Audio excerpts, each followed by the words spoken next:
Crowd here at Silverstone, a great racing as well. There is the race winning car.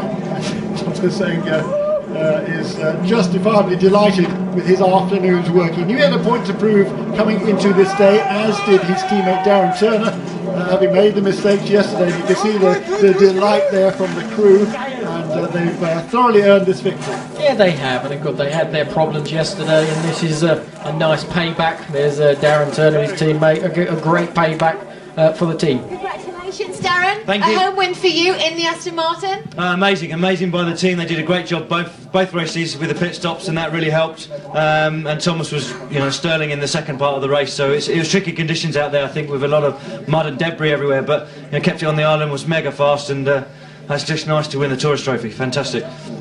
Congratulations, Thomas. Well, home race for Darren, home race for Aston Martin, and nearly home race for me as well. So we are all very happy. Fantastic car, fantastic team, and let's keep going like this, and hopefully win more races this year. Thank you, guys. Thank you.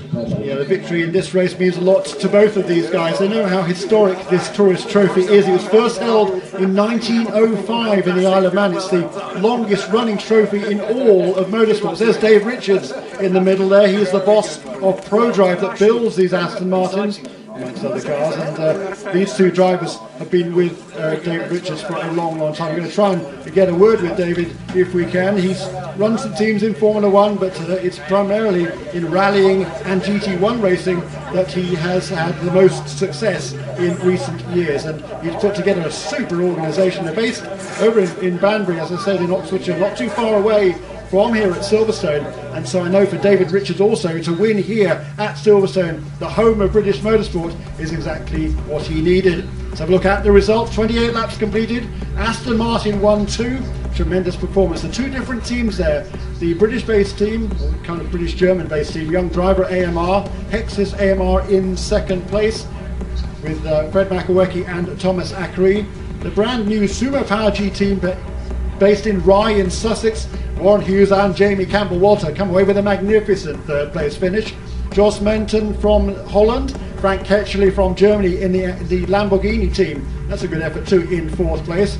Triple H team Hager Sport car, Matteo Bobby and Bert Longin, the Maserati in fifth place. Best of the Maseratis, ahead of Stefan Booker and Christian Nygaard, all the way up from the back of the field in the second of the Young Driver Aston Martins. The second of the Hager Sport cars, Alfred Hager and Alex Margaritis in seventh place. Then the second of the Vitaphone Maseratis, well, the first of them this weekend, because the number 2 car had problems in the closing stages. Andrea Bertolini and Michael Bartels finish in 8th, ahead of Baz Lenders and Maxime Martin in the first of the Ford GTs. Seiji Ara and Max Nielsen for the Swiss racing team Nissan round out the top 10. More Aston Martins. The second of the Aston Martins had problems there. Jonathan Hirschi and Clivio Piccioni. Schuaga and Pastorelli for Lamborghini. Then the Oliver Gavin, Bertie Kuzman and Mad Croc Racing Corvette having some problems in the late stages after a great early effort by Oliver Gavin. And rounding out the field, Christophe Beauchou, Mark Basseng in one of the all-Incal Lamborghini Murcielagos. And then right at the back, the two cars that didn't really take much of running this afternoon. Romain Grosjean in the Ford GT out on the very first lap. But a thoroughly entertaining contest, Johnny. We're going to get ready here for, I think, would be a pretty joyful podium celebration. I think so. I think it's overall been a great result, a great weekend for GT1 World Championship, and I think it's going to looking forward to the year. So there's the third position, and here is the second position, the Aston Martin team of Fred McAwecki and Thomas Ackery. What a wonderful weekend it has been for those guys, particularly for Fred McAwecki. 3 podiums over the weekend in GT3 and in GT1. That is an amazing performance. Yeah, absolutely. And again, this is the experience that these guys need to take it on to these two race winners here. Yeah, Thomas still playing around, but these guys have done a marvellous job this weekend.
German national anthem there in honour of the team owner for the young driver AMR team.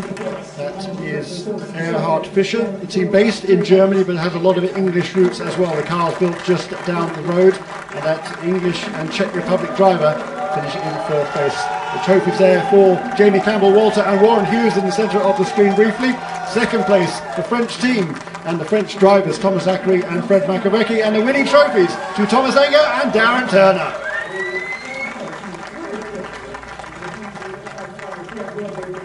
Tremendous effort, and again this tourist trophy, just there's so much history here and it means a lot to those guys. It's a gorgeous trophy. You can see it there standing on the podium, and is kept at the RAC in Pall Mall all the way through the season. It's been won so many times in the past, dates back all the way to 1905. It means an awful lot to get your hands on that trophy. Sterling Moss, some of the greats in the sport have won that trophy. Sterling Moss won it 7 times. Tazio Nuvolari won it a couple of times back in the 30s. So just an enormous amount of history, and that's not lost on people like Darren Turner and Thomas Enger. No, not at all. I think they're worthy winners. I think they've had a great weekend. I'm sure Darren especially is pleased to win that trophy. It's a wonderful trophy, as you can see. But it's been a great weekend. I think the FIA GT1 World Championship has been a very exciting race to watch, and I think these drivers obviously enjoyed it as they're enjoying the champagne. Thomas was a bit slow on the uptake there with the champagne. He was the last to reach for his bottle. He almost grabbed it before they went up onto the podium.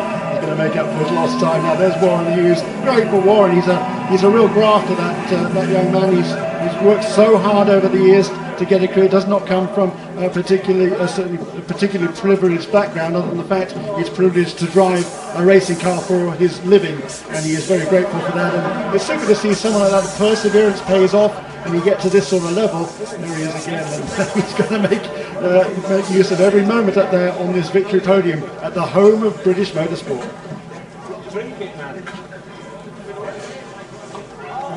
I'm not sure whether the cameraman's going to be terribly happy with that, but I think I'll probably get a new lens and hope that the rest of it will be undercover. It didn't rain here like it was supposed to earlier on in the weekend, but Johnny, hats off to these guys. What a great performance that was, and it's been a tremendous weekend all around, hasn't it?